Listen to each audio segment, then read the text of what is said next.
ನಾನು 15ನೇ ಅಂತಾರಾಷ್ಟ್ರೀಯ ಚಲನಚಿತ್ರೋತ್ಸವ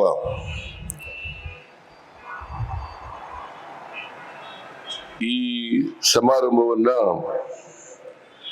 ಅತ್ಯಂತ ಸಂತೋಷದಿಂದ ಉದ್ಘಾಟನೆಯನ್ನ ಮಾಡಿದ್ದೇನೆ.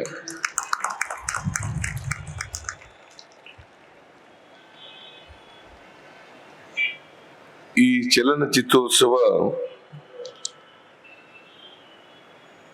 ಬೆಂಗಳೂರಿನಲ್ಲಿ ನಡೀತಾ ಇರ್ತಕ್ಕಂಥದ್ದು ಬಹಳ ಸಂತೋಷದ ವಿಚಾರ.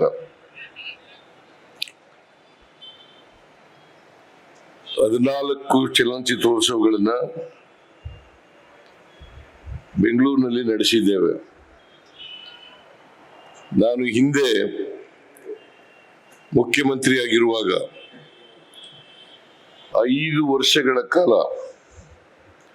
ಎಲ್ಲ ಅಂತಾರಾಷ್ಟ್ರೀಯ ಚಲನಚಿತ್ರೋತ್ಸವದಲ್ಲಿ ಭಾಗಿಯಾಗಿದ್ದೆ ನಾನು.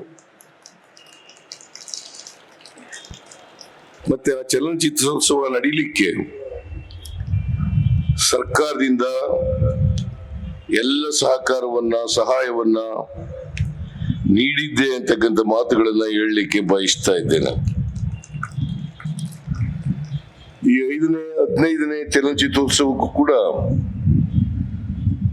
ಸರ್ಕಾರ ಎಲ್ಲ ರೀತಿಯ ಸಹಕಾರವನ್ನ, ಬೆಂಬಲವನ್ನ, ಸಹಾಯವನ್ನ ನೀಡ್ತಾ ಇದೆ, ಮತ್ತೆ ಮುಂದೆನೂ ಕೂಡ ನೀಡ್ತದೆ ಅಂತಕ್ಕಂಥ ಮಾತುಗಳನ್ನ ಹೇಳಲಿಕ್ಕೆ ಬಯಸ್ತಾ ಇದ್ದೇನೆ.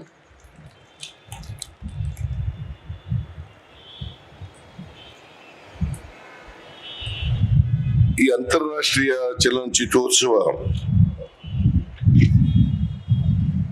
ಈ ಉತ್ಸವದಲ್ಲಿ ಕನ್ನಡ ಚಿತ್ರಗಳ ಅಷ್ಟೇ ಅಲ್ಲ, ಅನೇಕ ದೇಶಗಳ, ಅನೇಕ ಭಾಷೆಗಳ ಚಲನಚಿತ್ರಗಳು ಪ್ರದರ್ಶನ ಆಗ್ತವೆ. ಬರೀ ಕೇವಲ ಪ್ರದರ್ಶನ ಅಷ್ಟೇ ಅಲ್ಲ, ಬೇರೆ ದೇಶಗಳಲ್ಲಿರ್ತಕ್ಕಂಥ ಬದುಕು, ಜನಜೀವನ, ಅವರ ಸಂಸ್ಕೃತಿ, ಅವರ ಕಲೆ, ಅವರ ಸಾಹಿತ್ಯ ಇವೆಲ್ಲವನ್ನು ಕೂಡ ತಿಳ್ಕೊಳ್ಳಿಕ್ಕೆ ಅವಕಾಶವನ್ನ ಕಲ್ಪಿಸ್ಕೊಡ್ತದೆ ಅಂತಕ್ಕಂಥ ಮಾತುಗಳನ್ನ ಈ ಸಂದರ್ಭದಲ್ಲಿ ಹೇಳಲಿಕ್ಕೆ ಬಯಸ್ತಾ ಇದ್ದೇನೆ.